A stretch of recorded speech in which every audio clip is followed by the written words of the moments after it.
ज्या हातांनी भारताला चंद्रावर पोहोचवण्याचं स्वप्न पाहिलं, त्याच हातांनी असं काही केलं ज्याने संपूर्ण देश हादरला. बेंगळुरूच्या एका आलिशान अपार्टमेंट मध्ये घडलेली ही घटना फक्त एक मर्डर केस नाही, तर ती एका अशा भयानक भीतीची गोष्ट आहे जी आज भारतातील हजारो घरांमध्ये शांतपणे शिरते. ही भीती होती एकटेपणाची.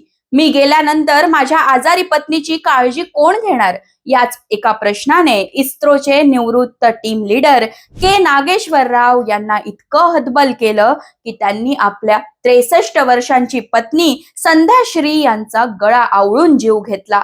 हे कृत्य रागातून नव्हतं, मालमत्तेच्या वादातून नव्हतं, तर हे होतं एका विकृत काळजीपोटी. एका उच्च शिक्षित शास्त्रज्ञाला मृत्यू हाच एकमेव पर्याय का वाटला? ही गोष्ट फक्त एका हत्येची नाही, तर आपल्या समाजातील एका सायलेंट किलिंगची आहे. बेंगळुरूमध्ये नक्की काय घडलं आणि एका हुशार शास्त्रज्ञाला कोणत्या परिस्थितीने गुन्हेगार बनवलं, हेच मी या व्हिडिओत तुम्हाला सांगणार आहे.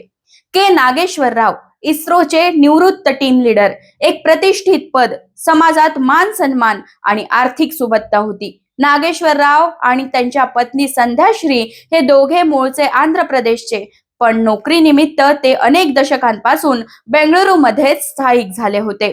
2022 मध्ये त्यांनी या आलिशान व्हर्च्युओसो अपार्टमेंट्स मध्ये आपला फ्लॅट घेतला होता. हे अपार्टमेंट खास ज्येष्ठ नागरिकांसाठी बनवण्यात आले आहेत, जिथे 24 तास डॉक्टर्स आणि रुग्णवाहिकेची सोय असते. म्हणजेच सुरक्षिततेच्या दृष्टीने कोणतीही कमतरता नव्हती. पण म्हणतात ना, मन जेव्हा थकतं तेव्हा बाहेरची सुरक्षा काहीच कामाची नसते.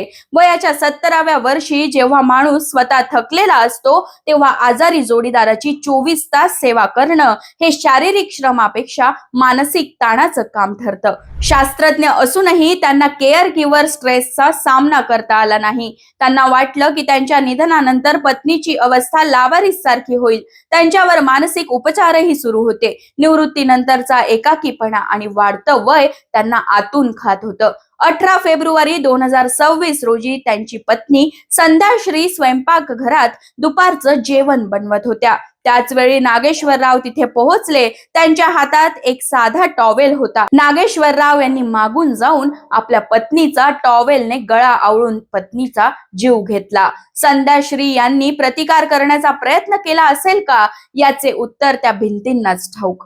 पण हत्येनंतर जे घडलं ते त्यांच्या मानसिक स्थितीचं भयान दर्शन घडवतं. पत्नीचा जीव घेतल्यानंतर नागेश्वरराव पळून गेले नाहीत. ते आरडाओरडा करत बाहेर आले नाहीत, तर तब्बल 20 मिनिटं आपल्या पत्नीच्या मृतदेहा शेजारी सुन्न होऊन बसले होते. त्यानंतर त्यांनी स्वतःहून एका शेजाऱ्याला फोन केला आणि शांतपणे सांगितलं, मी संध्याला मारलंय, तुम्ही घरी या. शेजाऱ्याला वाटलं हा विनोद करत असेल. नागेश्वररावांसारखा शांत माणूस असं कसं करू शकतो? पण जेव्हा शेजारी घरी पोहोचले तेव्हा तिथे रक्ताचं थारोळं नव्हतं, तर एक भयान शांतता पसरली होती. संध्याश्री यांचा मृतदेह तिथे पडला होता आणि नागेश्वरराव सोफ्यावर बसलेले होते. पोलीस जेव्हा घटनास्थळी पोहोचले तेव्हा नागेश्वरराव यांनी जे सांगितलं ते ऐकून पोलिसांनाही काय बोलावं सुचेना. त्यांनी सांगितलं, हो, मीच तिला मारलं. मी आता केवळ 2 ते 3 वर्षच जगेन. माझ्या मृत्यूनंतर तिची काळजी कोण घेणार? बेंगळुरूमध्ये आमचा एखादा जवळचा नातेवाईकही नाही जो तिची जबाबदारी घेईल. इथे प्रश्न उभा राहतो, त्यांना मुलबाळ नव्हती का? तर मुलबाळ होती. त्यांची एकुलती एक मुलगी अमेरिकेतील न्यूजर्सी मध्ये मोठ्या पगारावर काम करते, पण ती तिथेच स्थायिक असून अनेक वर्षांपासून ती आपल्या पालकांना भेटायला आलेली नव्हती. नागेश्वरराव यांना हीच भीती सतावत होती. त्यांच्या पत्नी संध्याश्री यांना काही आरोग्याच्या समस्या होत्या. त्या पतीवर अवलंबून होत्या. माझ्या पश्चात हिची परवड होईल, ही एकटी पडेल, हिची काळजी घेणारं कोणी नसेल, या एका विचाराने नागेश्वरराव यांच्या बुद्धीवर ताबा मिळवला होता. त्यांनी आधी पत्नीला मारून नंतर स्वतः आत्महत्या करण्याचा कट रचला होता. पण पत्नीचा जीव गेल्यावर ते प्रचंड घाबरले आणि स्वतःला संपवू शकले नाहीत. या घटनेतली सर्वात मोठी शोकांतिका पुढे घडली. पोलिसांनी अमेरिकेत असलेल्या मुलीला फोन केला. तिला सांगितलं की तिच्या आईची हत्या झाली आहे आणि वडिलांना अटक झाली आहे. तिला भारतात येण्याची विनंती केली. सुरुवातीला तिने हो म्हटलं, पण नंतर तिने येण्यास स्पष्ट नकार दिला. तिने सांगितलं, हे माझ्यासाठी शक्य नाही, काही वैयक्तिक कारणं आहेत. आईच्या अंत्यसंस्कारासाठीही ती भारतात आली नाही. नागेश्वर राव यांची भीती कदाचित इथेच खरी ठरली होती की त्यांच्या पश्चात या मुलीवर अवलंबून राहणं म्हणजे केवळ परवड होणं होतं.